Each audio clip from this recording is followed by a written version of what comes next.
যেমন ইউসুফ নবীর ওপরে জুলাইখা যখন তামাদ লাগালো, আরবের সম্ভ্রান্ত পরিবারের সুন্দরী মহিলারা জুলেখাকে বলেছিল, জুলেখা একটা গোলামের প্রেমে পাগল হয়ে গিয়েছে, জুলেখার সঙ্গে আমরা কথা বলবো না, কারণ রাজ দরবারে সে রানী আর সে একজন গোলাম, ওই একজন গোলাম যার নাম ইউসুফ, ইউসুফের প্রেমে সে পাগল হয়ে গিয়েছে, আমরা জুলেখার সঙ্গে কথা বলবো না।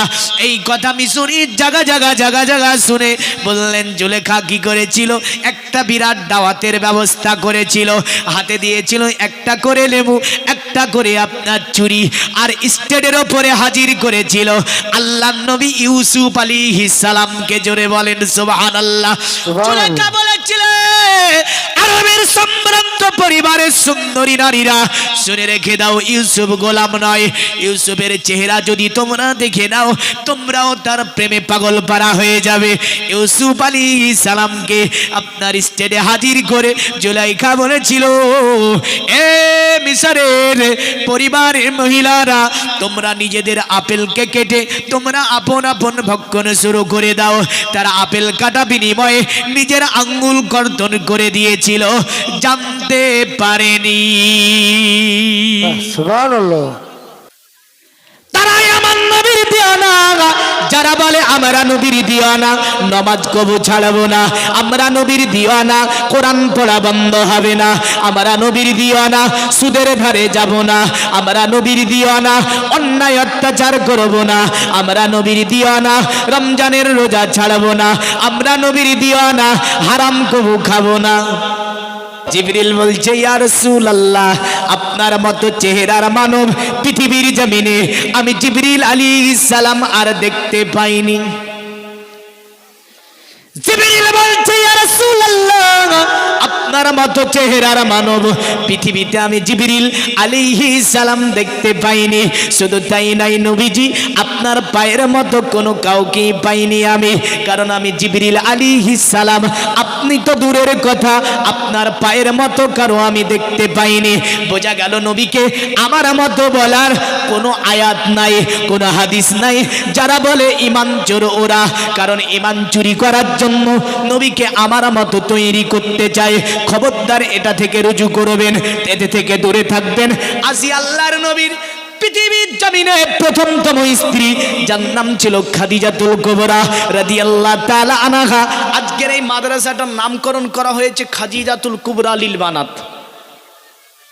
খাদিজা ছিল রাসূলের প্রথম স্ত্রী, জোরে বলবেন না সুবহানাল্লাহ। নবীজির প্রথম স্ত্রী, মক্কাতে সবচেয়ে বড় ব্যবসায়িক, বিরাট ব্যবসায়িক। বাগদাদ মিশর আপনার মুলকে শাম, এমন করে চতুর্দিকে যে মহিলার ব্যবসা আছে, এই মহিলাটা হচ্ছে খালিদের একমাত্র কন্যা, যার নাম ছিল খাদিজাতুল কুবরা রাদিয়াল্লাহু তাআলা আনহা। চতুর্দিকে ব্যবসা, বুঝলেন, ব্যবসাতে বড় উন্নতি। ওই সময়তে আমার নবীজি মক্কাতুল মুকাররমার সরজমিনে, নবীজি জীবনে কোনোদিন মিথ্যা কথা বলেনি।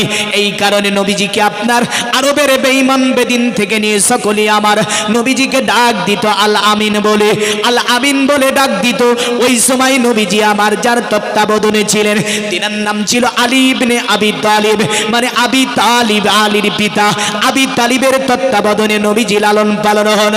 আবি তালিব আমার নবীকে জানের চেয়ে বেশি ভালোবেসেছিল, কারণ আবি তালিব এত ভালোবাসতো নবীজির জন্য। তিনি এমন কিছু কাজ করেছেন যা আজ আমরা মুসলমান করতে পারবো না। কিন্তু দুঃখের বিষয়, এই আবু তালিব কিন্তু কালেমা পড়েনি। আবু তালিব একদিন বসে বসে ভাবছে, আমি যদি আমার ভাতিজাকে খাদিজাতুল কুবরার ব্যবসার সঙ্গে জড়িয়ে দিতে পারি, তাহলে আমার ভাতিজার জীবনটা সুখের হয়ে যাবে। জীবনে কোনোদিন আমার ভাতিজাকে ভাবতে হবে না।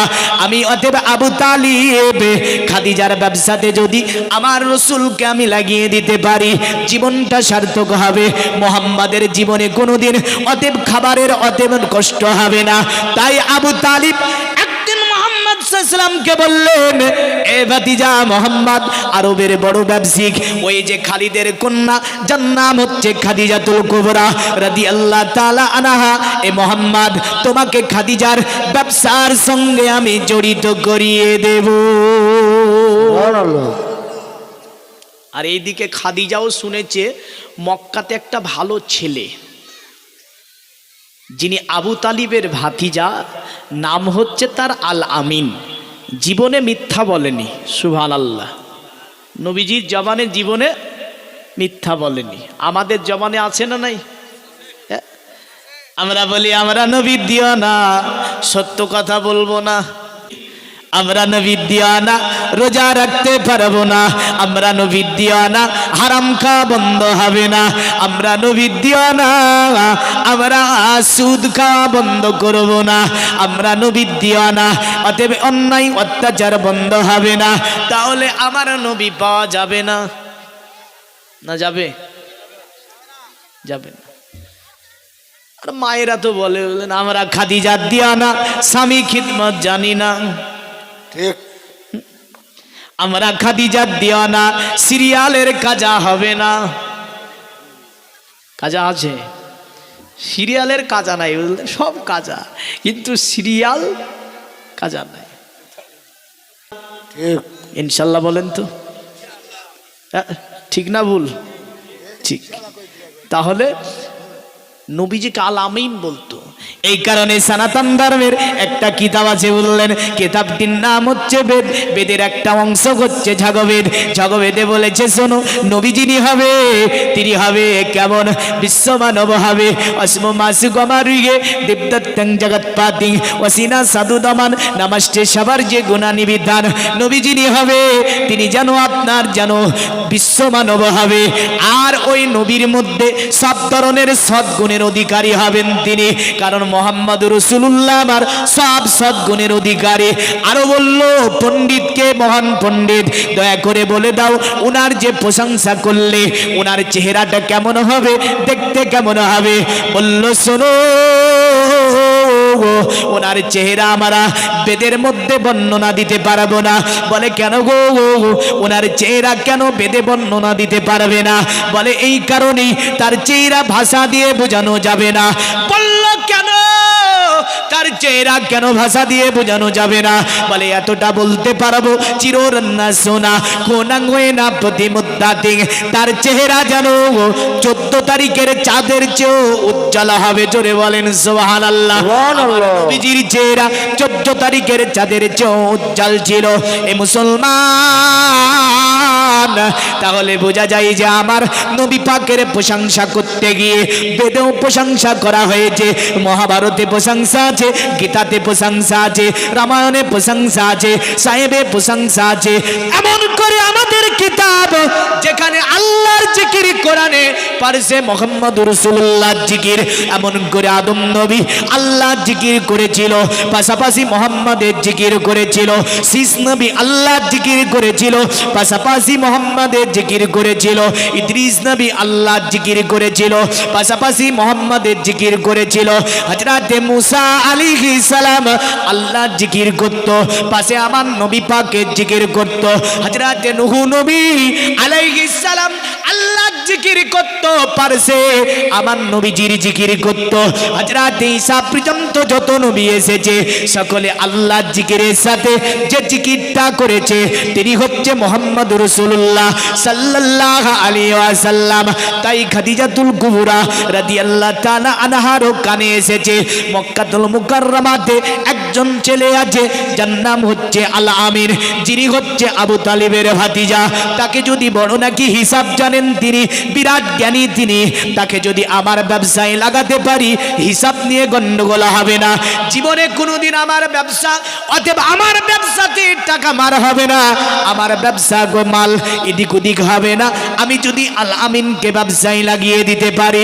তাই খাদিজাতুল কুবরা রাদিয়াল্লাহু তাআলা আনহা আবু তালিবের কাছে আপনার ঘটনাটা পাঠিয়েছিল, আবু তালিব যাতে তার ভাতিজার সঙ্গে খাদিজার সাক্ষাৎ করিয়ে দেয়। আবু তালিব কথাটা শুনে তো বড় খুশি। ভাতিজা মোহাম্মদ 25 বছরের যুবক সঙ্গে করে নিয়ে ভাতিজাকে নিয়ে গুটি গুটি পায়ে খাদিজাতুল কুবরার মহলের দিকে যাচ্ছে। জোরে বলেন সুবহানাল্লাহ। একটা মেঘ যেন মুহাম্মদ রাসূলুল্লাহর মাথার উপর ছায়া করেছে। জোরে বলি সুবহানাল্লাহ। নবী চিনতে হবে নবীকে, কারণ নবী যিনি হন তিনার গায়ে রৌদ্র পড়ে না, নবী যিনি হন তিনার শরীরে মাছি বসে না, নবী যিনি হন তিনার শরীরে মশা বসে না, নবী যিনি হন নাপাকি কোনো প্রাণী তাদের শরীরে বসে না। জোরে বলেন। সুবহানাল্লাহ। এ ওহাবি চিনতে পারল না। একটা জ্বলন্ত প্রমাণ দিয়ে যাচ্ছি। আমাদের দিকে মসজিদে দেখবেন যদি পায়রাগুলো সুযোগ পায় তো ইমামের জায়গাতেও পায়খানা করে, ঠিক না ভুল? সুযোগ যদি পাই, এ কারণে মসজিদের জানালাতে নেট মেরে দিই আমরা, যাতে পায়রা ভিতরে ঢুকতে না পারে, ঢুকলেই পায়খানা করবে।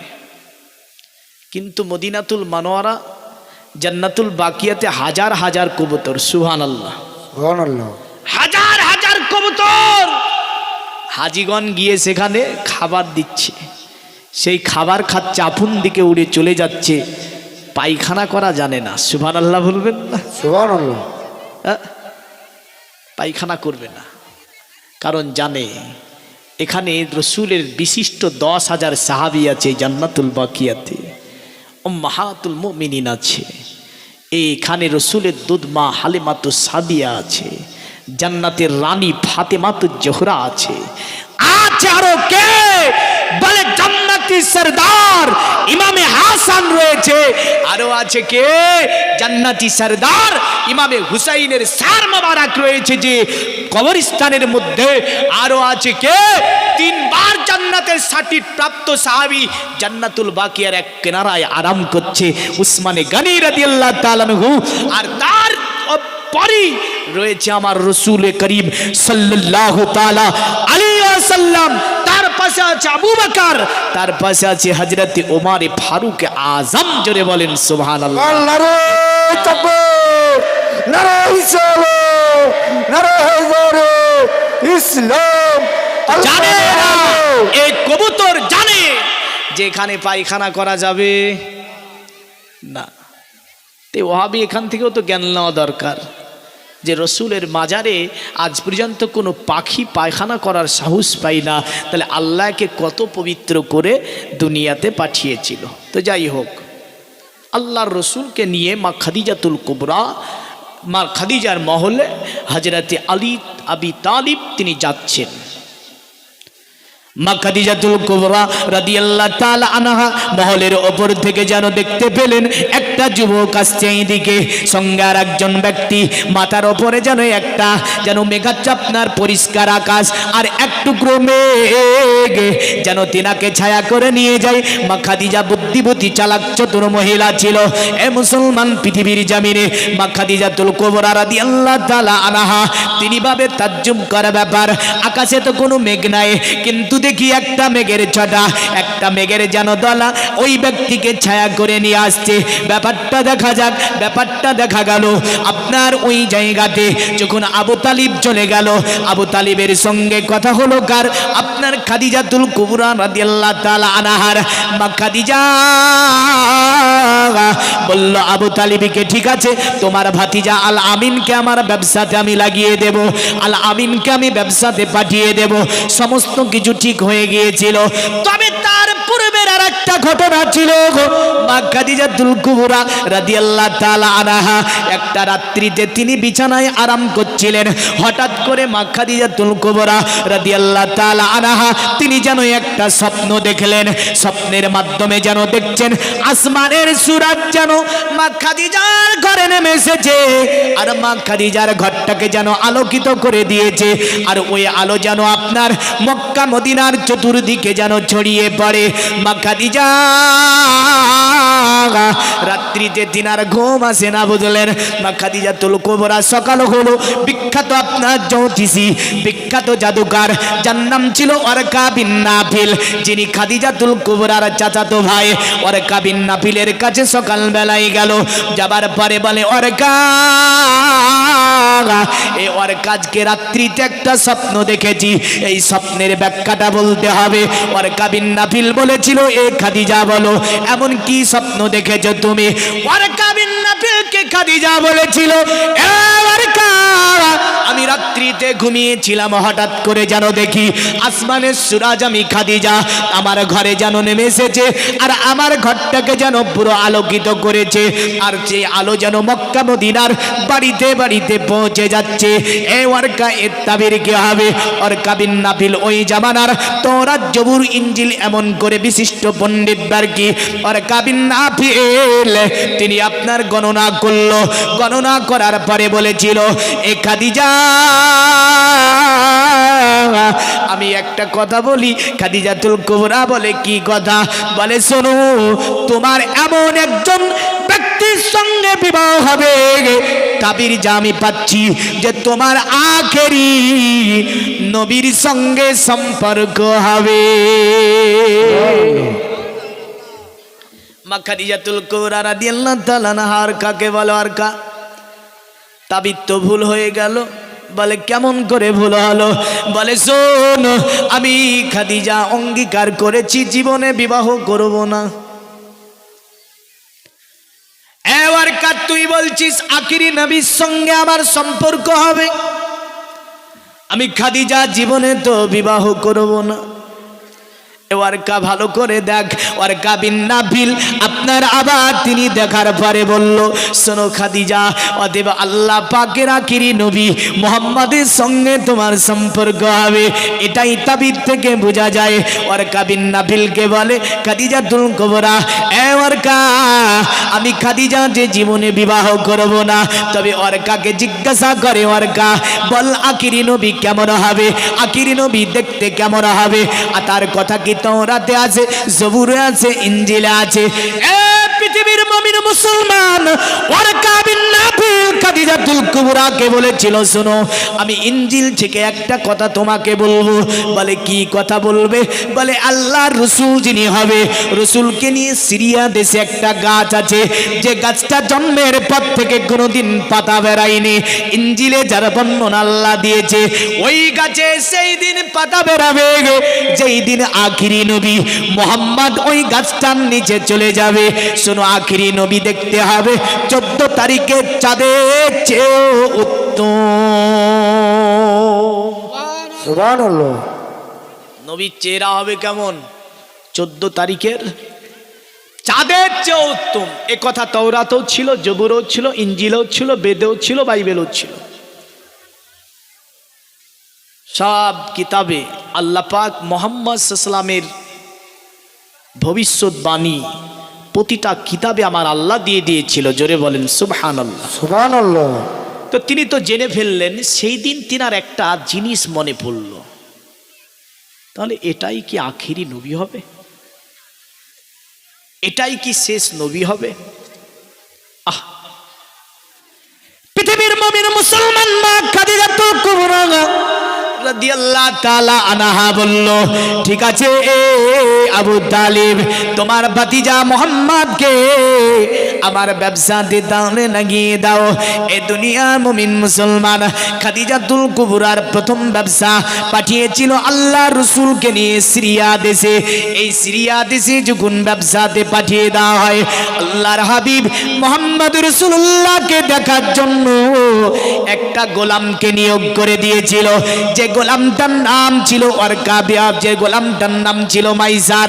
এই মাইসারকে খাদিজা ডেকে নিয়ে বলল, এ মাইসার, একটা কাজ তোকে করতে হবে। মাইসার বলল, বলুন আপনার কি কাজ করতে হবে? মাইসারকে বলছে, শোন মাইসার, সিরিয়াতে ব্যবসাতে যাবি, তবে একটা জিনিস মনে রাখবি মাইসার, তোকে কোনো ব্যবসার কাজ করতে হবে না। এ মাইসার, একটা কাজ তোরে করতে হবে। মাইসার বলছে, শুনুন আমার মালিকা বলুন কি কাজ করতে হবে? মাইসারকে বলেছিল, মাইসার, এ মাইসার শুনে রেখে দে, অতএব তুই যে সিরিয়ায় ব্যবসায়ী যাবি, আল আমিনের যত ঘটনা রাস্তার মধ্যে ঘটবে, সব ঘটনাগুলি আসার পরে আমি খাদিজাতুল কুবরা আমাকে তোকে বলতে হবে, এটাই হচ্ছে তোর আসল কাজ। আল্লাহুম্মা সাল্লি আলা সাইয়্যিদিনা মাওলানা মুহাম্মদ ওয়ালা আলি সাইয়্যিদিনা ওয়ালায়ালে সাইয়্যিদিনা মাওলানা মুহাম্মদ। পৃথিবীর মুমিন মুসলমান আল্লাহর নবীকে প্রথম ব্যবসা মাইসারকে নিয়ে আপনার পাঠিয়েছিল কোথায়? সিরিয়া। বিরাট কাফিলা, বুঝলেন? এই কাফিলা যখন সিরিয়ার দিকে যেতেছিল তো খাদিজাতুল কুবরা একটা জিনিস দেখতে ছিল, যে আল আমিন যে হাওদাটার উপরে আছে, এই হাওদাটার উপরে যেন একটা মেঘও আছে। জোরে বলেন সুবহানাল্লাহ। সুবহানাল্লাহ। তো মা খাদিজাতুল কুবরা রাদিয়াল্লাহু তাআলা আনহা তিনি ভাবলেন, তাহলে এটাই কি আল আমিন? আমি দেখব, এটাই কি মোহাম্মদ? আমি এটা দেখব। সিরিয়াতে যখন কাফিলা যেতেছিল, সিরিয়ার জমিনে কাফিলা পৌঁছাবে, একদম ওই যে গাছটা ইঞ্জিলে যার বর্ণনা ছিল যে মোহাম্মদ এসে যেই দিন এই গাছটার নিচে দাঁড়াবে সেই দিন এই গাছে পাতা বেরাবে। কাফিলা গিয়ে ওই গাছটার নিচে, পার্শ্বে একটা চুপড়ে ঘর, ছোট্ট চুপড়ে ঘর। ওই ঘরে ছিল এক বিশিষ্ট জ্যোতিষী, বিশিষ্ট পণ্ডিত, বিশিষ্ট একজন রেহাব। এই রেহাব গুটি গুটি পায়ে চুপড়ি ঘর থেকে বেরিয়ে বলছে, আচ্ছা তোমরা কোথা থেকে এসেছো? মধুর সুরে বলছে। তারা বলল, আমরা মক্কা জমিন থেকে এসেছি। বলল, তোমাদের নেতা কে? বলল, আমাদের নেতা হচ্ছে আল আমিন। জোরে বলেন সুবহানাল্লাহ। সুবহানাল্লাহ। বলে, আমাদের নেতা হচ্ছে আল আমিন। ওই রেহাব আপনার চুপড়ি ঘর থেকে বেরিয়ে বলল, তোমাদের আল আমিনটা কই? আমার নবী যে হাওদাটার উপরে বসেছিল, বিশ্ব নবীর সঙ্গে তার সাক্ষাৎখানা করিয়ে দেওয়া হলো। রেহাব দেখতে চিনে নিয়েছে, উনি হচ্ছে আখিরি নবী, ইনি হচ্ছে ওই আখিরি নবী যার বর্ণনা তাওরাতে দেখেছিলাম, যার বর্ণনা ইঞ্জিলে দেখেছিলাম, যার বর্ণনা জবুরের মধ্যে দেখেছিলাম, যার বর্ণনা সহিফার মধ্যে দেখেছিলাম, যাকে অতএব সাধনা করতে গিয়ে আমার বাপ গত হয়েছে, আমার দাদু চলে গিয়েছে, আমার বদদাদু চলে গিয়েছে, এমন করে যুগে যুগে আমার পূর্ববর্তী পুরুষেরা যাকে দেখার জন্য পাগল পারা হয়েছিল এই ঘরের মধ্যে সাধনা করেছে। কিন্তু আজকে আমি ওই মহান মানুষই, ওই মহান মানবকে পেয়ে গিয়েছি। তাই জ্যোতিষী আল্লাহর নবীকে নিয়ে ছোট্ট চুপড়ি ঘরের মধ্যে ঢুকলেন। ঢুকার পরে বসে বলছে, আল আমিন শোনো, তুমি আখিরি নবী মোহাম্মদ, এটা আমি জানি, কারণ তোমার বর্ণনা তাওরাতে দেওয়া আছে, জবুর ইঞ্জিলে দেওয়া আছে। এই মোহাম্মদ তুমি সিরিয়াতে আসবে, প্রথম তোমার যে বাণিজ্য সিরিয়ার দিকে, এটাও তা দেওয়া আছে। এ আল আমিন, অতএব আমি একজন রিহাব, তোমাকে দেখার জন্য বাপ চলে গিয়েছে, দাদু চলে গিয়েছে, পদ্দাদু চলে গিয়েছে। এ আল আমিন, আমি যেহেতু তোমার জামানা পেয়েছি, তোমার সাক্ষাৎ পেয়েছি, দয়া করে তুমি এই তোমার কলেমা যখন জাহির হবে, তাই অতদিন যদি আমি দুনিয়ার জমিনে বেঁচে থাকি তোমার কলেমা খানা পড়ে নেব। আর যদি আমি দুনিয়ার জমিনে বেঁচে না থাকি তবুও তোমার প্রতি আমি ঈমান আনয়ন করলাম। জোরে বলেন সুবহানাল্লাহ। সঙ্গে সঙ্গে মুহাম্মদ সাল্লাল্লাহু আলাইহি ওয়াসাল্লামের কদমে আপনার ওই জ্যোতিষী চুমা দিয়ে দিল। আল্লাহর নবীকে বলে, সিরিয়া থেকে অতি তাড়াতাড়ি বাড়ি চলে যাবে, কারণ অনেক দুশমন তোমার এই সিরিয়ায় রয়েছে। মাইসার গোলামকে ডেকে নিল, বলল, শোন গোলাম, এই আল আমিনের যাতে কোনো ক্ষতি না হয়, তাড়াতাড়ি করে ব্যবসা সেরে সিরিয়া থেকে চলে যেতে হবে। পৃথিবীর মুমিন মুসলমান সেই ব্যবসাতে আপনার বিরাট লাভবান হয়েছিল। সিরিয়ার এই ব্যবসাতে এত বড় লাভবান হয়েছিল যা খাদিজার জীবনে কোনো ব্যবসাতে লাভবান হতে পারেনি। আল্লাহর নবী যে ব্যবসাতে গিয়েছিলেন ওই ব্যবসাতে এতটা লাভবান হয়েছিল যা কোনোদিন হতে পারেনি। যেই দিন কাফিলা আপনার সিরিয়ার দিক থেকে মক্কাতুল মুকাররমা সরজমিনে আপনার রওনা দিল, খাদিজাতুল কুবরা রাদিয়াল্লাহু তাআলা আনহা মহলের ওপরে দাঁড়িয়ে আছে, বললেন, দূর থেকে মনে হয় যেন একটা কাফিলা আপনার মক্কার দিকে আসছে। খাদিজাতুল কুবরা রাদিয়াল্লাহু তাআলা আনহা তিনি আপনার মনে মনে ভাবলেন ওটাই তাহলে আমার কাফিলা হবে, তাই তিনি আপনার ছাকাসের দিকে তাকাতে ছিলেন, কারণ মোহাম্মদ যে রাস্তা দিয়ে আসবে সেই রাস্তাতে এক টুকরো মেঘও আসবে। তো দেখছে এক টুকরো মেঘ আসমান দিয়ে যেন মক্কার দিকে আসছে, তার মানে নিচে কাফিলা আছে। মোহাম্মদ সাল্লাল্লাহু আলাইহি ওয়াসাল্লাম আছে, আল্লাহর নবী সাল্লাল্লাহু আলাইহি ওয়াসাল্লাম তিনি যখন আসতে ছিলেন মোহাম্মদ সাল্লাল্লাহু আলাইহি ওয়াসাল্লাম, তো যখন কাফিলা এসে মক্কাতে পৌঁছালো, আচ্ছা খাদিজাতুল কুবরা রাদিয়াল্লাহু তাআলা আনহার জীবনে যা মাল ছিল বুঝলেন, এই মালগুলো যদি খাওয়া যেত তো কয়েক পিঁড়ি চলে যেত না, যেত না, বহুত মাল বুঝলেন, কিন্তু তার মন মানসিকতা একদম চেঞ্জ হয়ে গিয়েছে বললেন। আল্লাহর রসুল যখন ব্যবসা থেকে ফিরলেন খাদিজাতুল কুবরাকে ব্যবসাটা বুঝিয়ে দেবেন, মা খাদিজা মাইসারকে ডেকে বললে, মাইসার একটা ঘরে নিয়ে গিয়ে বলল, বল মুহাম্মদ সাল্লাল্লাহু আলাইহি ওয়াসাল্লামের ব্যাপারে এই বাণিজ্যে কি দেখেছিস? তো মাইসার বলল, খাদিজা আল্লাহর নবীকে নিয়ে এক বড় সিরিয়ার জ্যোতিষী বলে দিয়েছে ইনি হচ্ছে আখেরি নবী। জোরে বলেন সুবহানাল্লাহ, সুবহানাল্লাহ, সুবহানাল্লাহ। ইনি আল আমিন আখেরি নবী। ওই সময়তে খাদিজার ব্যবসার প্রতি মন ভেঙে গেল।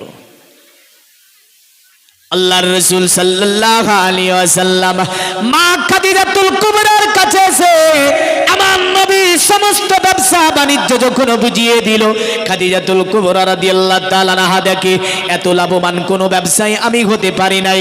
মা খাদিজাতুল কুবরা রাদিয়াল্লাহু তাআলা আনহা তাই আপনার মুহাম্মদুর রাসূলুল্লাহ সাল্লাল্লাহু আলাইহি সাল্লামকে তিনি আপনার কি করলেন, বড় বিশ্বাস করে ফেললেন, এমন করে তিনি মেনে ফেললেন তিনি আখেরি নবী।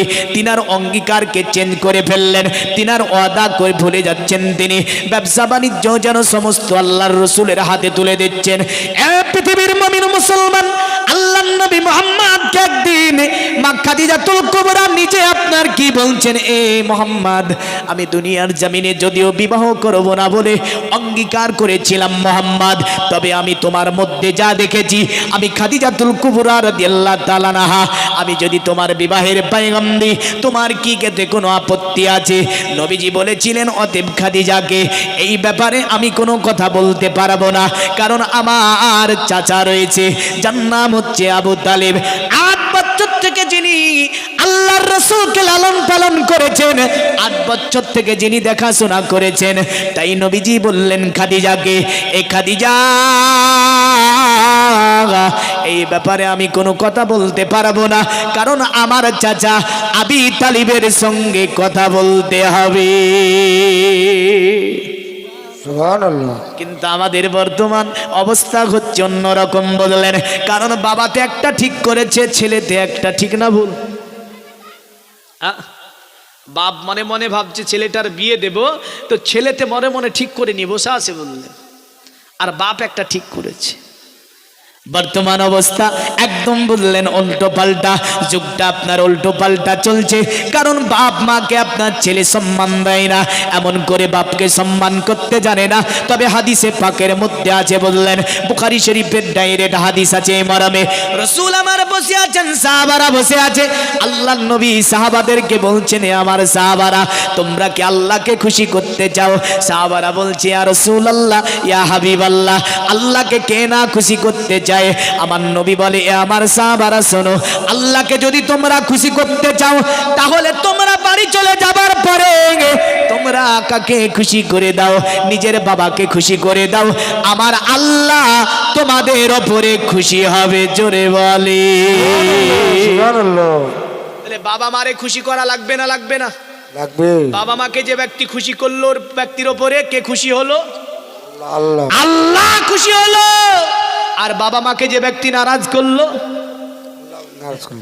ওই ব্যক্তির উপরে কে নারাজ হলো? আল্লাহ নারাজ হলো। দ্বিতীয় নম্বরে মুসলিম শরীফে একটা হাদিস, নবীজির একজন সাহাবা এসেছে বললেন, যার নাম জাহিমা রাদিয়াল্লাহু তাআলা আনহু, আন জাহিমাতা জাইলান নবী সাল্লাল্লাহু আলাইহি ওয়াসাল্লাম। জাহিমা এসে বলছে, ইয়া রাসূলুল্লাহ একটা কথা আপনার কাছে জানবো। বলে কি কথা? বলে আরাদতু আন আকজু ওয়া কাদ জিতু আস্তাসিরুকা, হে মোহাম্মদ আমি যুদ্ধ করতে যাব, ইরাদা করেছি, মনে বাসনা করেছি আমি যুদ্ধ করব। নবী বললেন কেন? বলে জান্নাত নেওয়ার জন্য, জান্নাতে যাওয়ার জন্য। ওয়াকাদ জিতু আস্তাসিরুকা, হে মোহাম্মদ এই ব্যাপারে আপনি আমাকে কিছু মতামত দেন। আল্লাহ নবী বললেন কালা মা লাম উম্মি, এই সাহাবী তোমার কি মা আছে? নবীজির হাদিসটা দেখেন, নবী বলছেন কালা মা লাম উম্মি, তোমার মা আছে? তো তিনি বললেন কালা নাম, হ্যাঁ আমার মা দুনিয়াতে বেঁচে আছে। নবী বললেন কালা আলজিমুহা, তোমার মায়ের তুমি খিদমাত করো, জোরে বলেন সুবহানাল্লাহ। সুবহানাল্লাহ।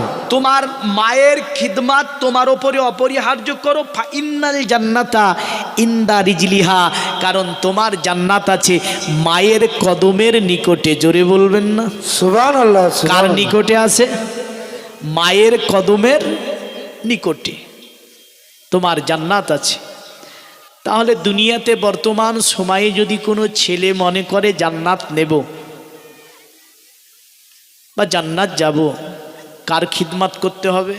মায়ের। কার খিদমাত করতে হবে? মায়ের। মায়ের। আর আল্লাহকে যদি খুশি করব বলে কারে খুশি করতে হবে? বাবাকে। মাকে, মায়ের খিদমাতের সঙ্গে বাবাকে যদি কোনো ছেলে খুশি করে দেয়, ও আল্লাহর জান্নাতে চলে যাবে, জোরে বলেন সুবহানাল্লাহ।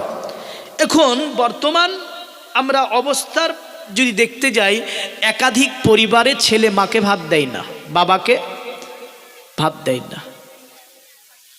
আর ঘরে ঘরে মৌলবি তো হয়েই গিয়েছে। আগের জামান একটা মৌলবি পাওয়া খুব মুশকিল ছিল, এখন মেলা মৌলবি, ঠিক না? মৌলবির শেষ নাই। আগেকার জামানাতে যদিও মসজিদগুলো ছিল কাঁচা আর ইমান ছিল কি পাকা, আর এখন আমাদের মসজিদ পাকা, ইমান হচ্ছে কাঁচা। মানে দিনের পর দিন আমরা বাহ্যিক উন্নতি করতে পেরেছি, আভ্যন্তরীণ উন্নতি আমাদের হয়েছে? হয়নি। তা আভ্যন্তরীণ উন্নতি কিসে আছে, ওই বিষয়গুলো একটুখানি টাচ করে দেব খাদিজাতুল কুবরার বর্ণনাতে। এবার ঘটনা আনছি দেখেন, খাদিজাতুল কুবরা যখন বিবাহের পায়গাম দিল, তা আরবের চরিত্রটা কেমন ছিল, আরবের পরিবেশ কেমন ছিল, আরবের সংস্কৃতি কেমন ছিল, আরবের দৃষ্টি কালচার কি ছিল জানেন? আরবের আপনার সংস্কৃতি হচ্ছে, আরবের দৃষ্টি কালচার শিক্ষা হচ্ছে এই, কোনো ব্যক্তি যদি এতিম হয় ওই এতিমকে সমাজে স্থান দেওয়া হবে না, কোন গরিব ঘরের ছেলেকে নেতৃত্ব দেওয়া হবে না।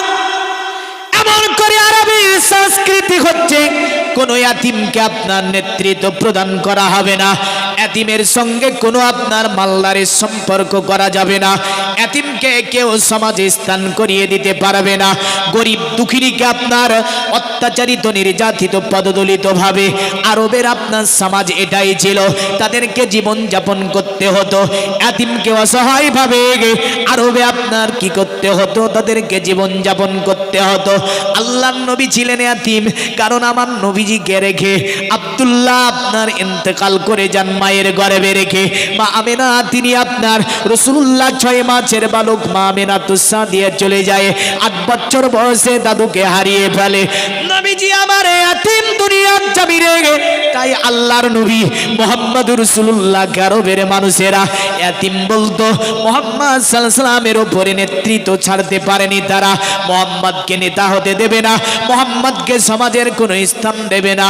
মা খাদিজাতুল কুবরা যখন বিবাহের পায়গাম দেয়, বড় বড় আপনার মালদার বড় বড় ব্যবসায়ীরা আপনার খাদিজার কাছে পায়গাম পাঠালো, এ খাদিজা শুনছি নাকি তুমি আব্দুল্লাহ ছেলে, ওই যে একটা ইয়াতিম ছেলে যার নাম হচ্ছে আল আমিন, ওই আল আমিনকে বিবাহের জন্য পায়গাম দিয়েছো। এই খাদিজা তুমি যদি আল আমিনকে বিবাহ করো তোমার ব্যবসাতে আমরা থাকবো না, তোমার সঙ্গে আমরা ব্যবসা করব না। এ খাদিজা তোমার সঙ্গে আমরা লেনদেন করব না। মা খাদিজাতুল কুবরা কোনো কথাই কর্ণপাত করলেন না। মা খাদিজাতুল কুবরা রাদিয়াল্লাহু তাআলা আনহা তিনার সঙ্গে আপনার আব্দুল মুতাল্লিবের কথা হয়ে গেল। আব্দুল মুতাল্লিব বলল, খাদিজা আমার ভাতিজা মুহাম্মদকে যদি তুমি বিবাহ করো আমি আব্দুল মুতাল্লিবেতে আমার কোনো যায় আসে না। আব্দুল মুতাল্লিব মনে মনে ভাবলেন মুহাম্মদ সাল্লাল্লাহু আলাইহি ওয়াসাল্লামের জীবনটা সুখের হয়ে যাবে, কারণ বহু টাকার মালিক হয়ে যাবে, আল্লাহর নবীকে নিয়ে কোনো কষ্ট আমার আর করতে হবে না। কিন্তু তো জানে না যে আমার নবীজি দুনিয়াতে কোনো মালের ধার ধারে না, কারণ আল্লাহর নবী দোয়া করতেন, আল্লাহ দুনিয়ার জমিনে আমি ইয়াতীম হয়ে থাকতে চাই, আমি মিসকিন হয়ে দুনিয়াতে থাকতে চাই। ওগো আল্লাহ, আর কালকে আমাদের দিনে আমি রাসূলুল্লাহ ইয়াতীমদের হয়ে উঠতে চাই। সুবহানাল্লাহ। আচ্ছা, খুব রানিং ওয়াজ করলে বুঝতে কম পাচ্ছেন নাকি? মানে মাইকের সিস্টেমে আমি অন্য বুঝতে পারছি, বুঝলেন তো? মানে মাইকের সিস্টেমটা আমি ক্যাচ করতে পারছি না, বুঝতে পাচ্ছেন তো? বুঝতে না পারলে আরো আস্তে বলবো। হ্যাঁ, মানে প্রচুর গলা টানছে মাইক সিস্টেমে। হ্যাঁ, তো তাই যদি আপনারা বুঝতে না পারেন তাহলে আরো আস্তে করে দিতে বলবো, মানে শ্রোতা যাতে বুঝতে পারে, তাতে হোক চাহে ওয়াজ না হোক, বুঝলেন? কারণ যেটাতে আপনি বুঝতে পারবেন সেটাই কাজ করতে হবে। হ্যাঁ, যদি আমি চিল্লিয়ে যদি বুঝতেই না পারেন তাহলে কোন কাজ হবে? হ্যাঁ, তাহলে বুঝতে পারলে ঠিক আছে। তো দেখেন, গরিব এতিম মিসকিন যারা, এদের ব্যাপারে রাসূলুল্লাহ বলছেন একজন মালদারের 500 বছর আগে জান্নাতে যাবে একজন এতিম এবং করে মিসকিন। জোরে বলেন সুবহানাল্লাহ। কত বছর আগে? 500 বছর আগে। ইসলামকে যুগ যুগ ধরে যারা সাহায্য করে এসেছে এরা মালদার খুব কম, এরা মালদার খুব কম। মাদ্রাসাগুলান বর্তমান সময়ে যত মাদ্রাসাগুলো পড়ছে মালদারের টাকা কমই আছে, নাই তা বলছি না, আছে, কিন্তু গরিবদের টাকাই বেশি আছে। সুবহানাল্লাহ বলবেন না? সুবহানাল্লাহ। কোটিপতিদের টাকা কম আছে, গরিবদের টাকাতেই চলছে এগুলো। আসি তো খাদিজাতুল কুবরা রাদিয়াল্লাহু তাআলা আনহা বিরাট মালদার আছেন, বুঝলেন তো? কত মাল দেখেন। তো খাদিজাতুল কুবরা রাদিয়াল্লাহু তাআলা আনহার সঙ্গে কথা হয়ে গেল আবু তালিবের। মাইসার এসে বলছে, খাদিজা এ মালিকা মক্কাতে বেরাতে পারি না। বলে কেন মাইসার? বলে জায়গা জায়গা জায়গা জায়গা দেখতে পায় মানুষেরা বলে খাদিজা রাসূলকে বিবাহ করে, আল আমিন এতিম ছেলেকে বিবাহ করে, আমরা খাদিজাকে এক গড়া করে দেব, খাদিজার সঙ্গে কথা বলবো না, খাদিজার ব্যবসাতে যাব না। এই খাদিজা, আমি মাইসার দেখলাম মক্কার প্রতিটি জায়গাতে বসে বসে মালদারেরা একই রকম আলোচনা করে। দেখেন না, আমাদের গ্রামে যদি কোনো আপনার একটা কিছু ঘটে যায়, এই চায়ের দোকানে এই কথা একই কথা, ওই চায়ের দোকানও একই কথা, আর এক জায়গায় জানবেন তো একই কথা। কারণ মানুষ এমন, আপনার এই যে মানুষের কোনো কথা পেলে বুঝলেন সব জায়গাতে আলোচনা। এটা রাসূলুল্লাহ আমার ভালোবাসেননি। নবী বলেছেন আল গিবাত আসাদ্দু মিনাজ জিনা, দুনিয়ার জমিনে একে অপরের গিবাত করা জিনার চেয়েও মস্ত বড় গুনাহ। সাহাবা বলল, ইয়া রাসূলুল্লাহ জিনাতে গিবাত কারে বলে? ইয়া রাসূলুল্লাহ কোন ব্যক্তি যদি এই কাজ করে থাকে সেটা যদি আমি বর্ণনা করি, যেটা তার দ্বারা সংগঠিত হয়েছে, সেটা কি গিবাত হবে? আমার নবী বললেন, আমার সাহাবী, যদিও সেই ভাই তোমার সেই কাজ করে থাকে, তুমি অন্যের সম্মুখে বলা এটাও গিবাতের মধ্যে গণ্য হবে। মুসলমান, কারণ একজন ব্যক্তি দ্বারা যদিও খারাপ কিছু একটা ঘটে যায় তাকে লুকিয়ে রাখতে বলেছে আমার আল্লাহ, আমার রাসূলুল্লাহ লুকিয়ে রাখতে বলেছে, কারণ সেটা অন্যের সম্মুখে প্রকাশ করা আল্লাহর নবী বলেছেন এটাও গিবাতে শামিল হবে। সুবহানাল্লাহ। গিবাত তো তাহাকে বলে যে কথাটাই আপনার আরেক ভাই, সে সত্য হোক বা মিথ্যা হোক, যাতে আপনার ভাই কষ্ট পাবে। আপনার ভাই দ্বারা একটা খারাপ হয়েছে, আমি জানি একটা কাজ ঘটেছে, ওই কাজটা বলাতে আপনার ভাই কষ্ট পাবে না? পাবে না? আপনার আরেকজন মুসলমান ভাই কষ্ট পাবে, তো রসুল বললেন সেটাও গিবাদ হবে, যদিও সেটা সত্যি কথা তবুও সেটা গিবাদ হবে। অতএব আল্লাহর রসুল বললেন আল গিবাদ আসাদ্দু মিনাজ জিনা, গিবাদ হচ্ছে জেনার চেয়েও মস্ত বড় গুনাহ। তাহলে আমরা গিবাদ থেকে দূরে থাকবো না থাকবো না? একে অপরের গিবাদ করা যাবে? না। যাবে না। তো খাদিজাতুল কুবরা রাদিয়াল্লাহু তাআলা আনহা মাইসারকে বলছে, মাইসার সব জায়গাতে তারা কি বলছে, বলে খাদিজাকে একঘরা করব। খুব চালাক চতুর বুদ্ধিমতী মহিলা। মাইসারকে বলল, মাইসার আমি খাদিজাতুল কুবরা একটা দাওয়াতের আমি ব্যবস্থা করব। যেমন ইউসুফ নবীর ওপরে জুলাইখা যখন তামাদ লাগালো, আরবের সম্ভ্রান্ত পরিবারের সুন্দরী মহিলারা জুলেখাকে বলেছিল, জুলেখা একটা গোলামের প্রেমে পাগল হয়ে গিয়েছে, জুলেখার সঙ্গে আমরা কথা বলবো না, কারণ রাজ দরবারে সে রানী আর সে একজন গোলাম, ওই একজন গোলাম যার নাম ইউসুফ, ইউসুফের প্রেমে সে পাগল হয়ে গিয়েছে, আমরা জুলেখার সঙ্গে কথা বলবো না। এই কথা মিশরীর জায়গা জায়গা জায়গা জায়গা শুনে বললেন, জুলেখা কি করেছিল, একটা বিরাট দাওয়াতের ব্যবস্থা করেছিল, হাতে দিয়েছিল একটা করে লেবু, একটা করে আপনার চুরি, আর স্টেজের ওপরে হাজির করেছিল আল্লাহর নবী ইউসুফ আলাইহিস সালামকে। জোরে বলেন সুবহানাল্লাহ।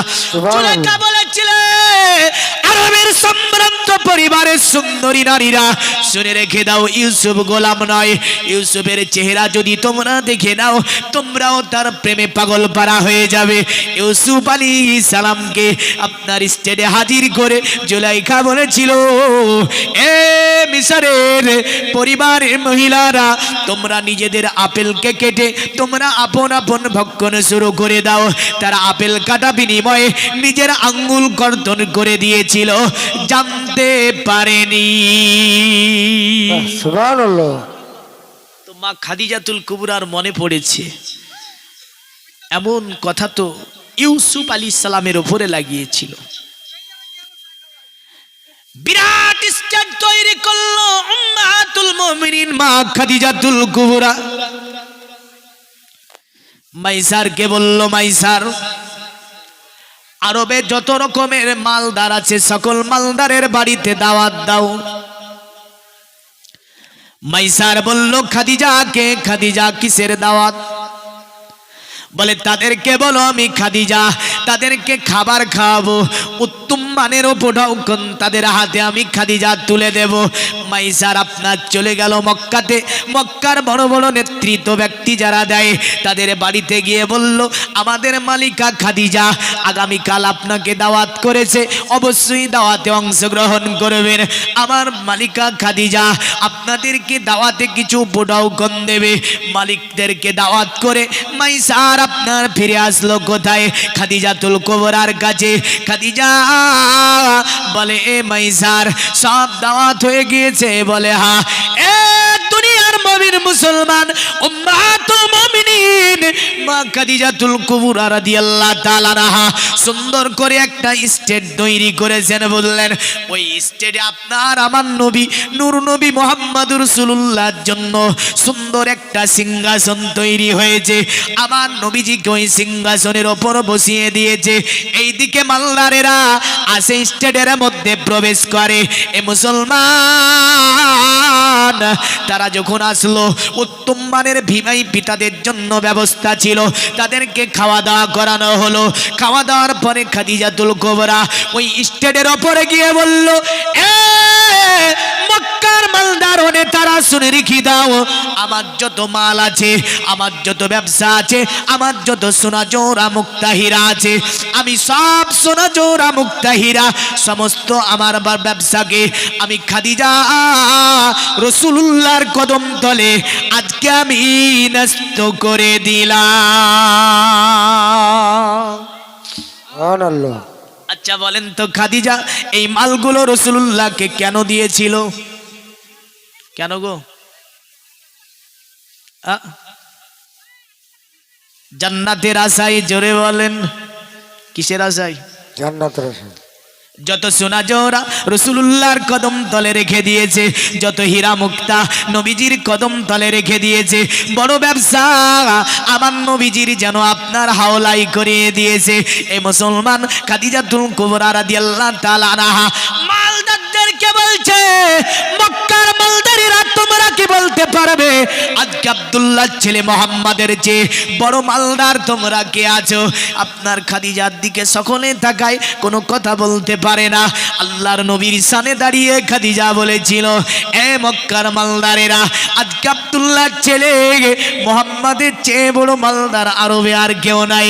আব্দুল্লাহর ছেলে মুহাম্মাদের চেয়ে ব্যবসা বড় আর কারো নাই। কারণ আমি খাদিজা, আমার হাতে এখন কিছুই নাই। ব্যবসার মালিক মুহাম্মদ, আমার মালের মালিক মুহাম্মদ। কারণ আমার মালি আমি কিছুই মালিকানা রাখলাম না, সবগুলো আল্লাহর নবীর কদম তলে আমি ন্যস্ত করে দিলাম। জোরে বলেন সুবহানাল্লাহ। নবীজির কদম তলে আমি জবা করে দিলাম, নবীজির কদম তলে পুঁতে দিলাম। এ মক্কার নেতৃত্ব ব্যক্তিরা, এ মক্কা নেতারা শুনে রেখে দাও। আর আমি খাদিজা, আমার সামনে তোমরা বলেছো আমি যদি আল আমিনকে বিবাহ করি, আব্দুল্লাহ ছেলে মুহাম্মদকে যদি বিবাহ করি, তোমরা বলেছো তোমরা ব্যবসাতে থাকবে না, আমাকে এক গোনা করিয়ে দেবে, আমার সঙ্গে তোমরা কোনো ব্যবসাতে জড়িত থাকবে না। আমি খাদিজা প্রকাশ্যভাবে তোমাদের সম্মুখে এলান করলাম, এ মক্কার নেতারা, আমি খাদিজাতুল কুবরা মুহাম্মদ যে রাস্তাতে চলবে, আমি খাদিজা ওই রাস্তাতে চলবো। মুহাম্মদ যাতে রাজি হবে, আমি খাদিজা তাতে রাজি হব। মুহাম্মদ যাতে খুশি হবে, আমি খাদিজা তাতে খুশি হব। এই মক্কা মানুষেরা, আমি খাদিজাতুল কুবরা রাদিয়াল্লাহু তাআলা আনহাকে আমি মুহাম্মাদের অতএব অনুসরণ করে আমি তোমাদেরকে আমি কি করলাম, ব্যবসা থেকে তাড়িয়ে দিলাম। কারণ আমি মুহাম্মদকে নিয়ে মক্কার জমিনে একাকী আমি থাকতে চাই।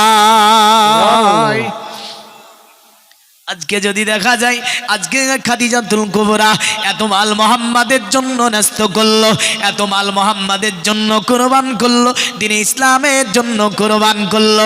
আচ্ছা, আমরা তো মুসলমান, আমরা কি গো খাদিজারে ভালোবাসেন না বাসেন না? আল্লাহর কোরআন বলছে, শোনো পৃথিবীর মামুইন, তোমাদের মা হচ্ছে নবী পাকের স্ত্রী দয়। জোরে বলেন, আমাদের মাকে নবী পাকের স্ত্রীগণ আমাদের মা।